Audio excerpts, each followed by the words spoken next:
নামি দামি ব্র্যান্ডের মুরুকে কেমিক্যাল দিয়ে শিশু খাদ্য, ভেজাল কোমল পানীয় ড্রিঙ্ক, ফ্রুটু, ম্যাঙ্গো জুস তৈরির কারখানা এবং নকল টেস্টি স্যালাইন তৈরির প্রতারণা সাথে আমরা ৬ সদস্য গ্রেপ্তার করি, বিপুল পরিমাণ ভেজাল পণ্য তৈরির মালামাল উদ্ধার করি।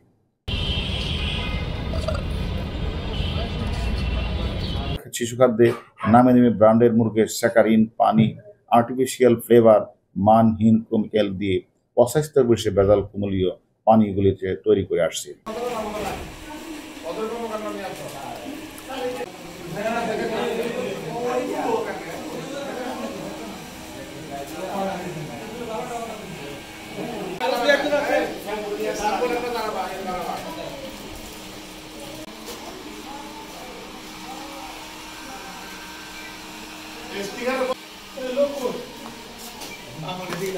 যাদের কোনো এক্সপায়ার ডেট নেই এবং যাদের কোনো বিএসটিআর অনুমোদন নেই, লেখা নেই, আমি মনে করি এগুলি না খাওয়াই বলো। কারণ এ ধরনের নকল টেস্ট স্যালাইন অসুস্থ ব্যক্তি খেলে তো শরীরের ইলেকট্রোলাইটের ইমব্যালেন্স তৈরি, অনেক সময় মৃত্যুবরণ করতে পারে।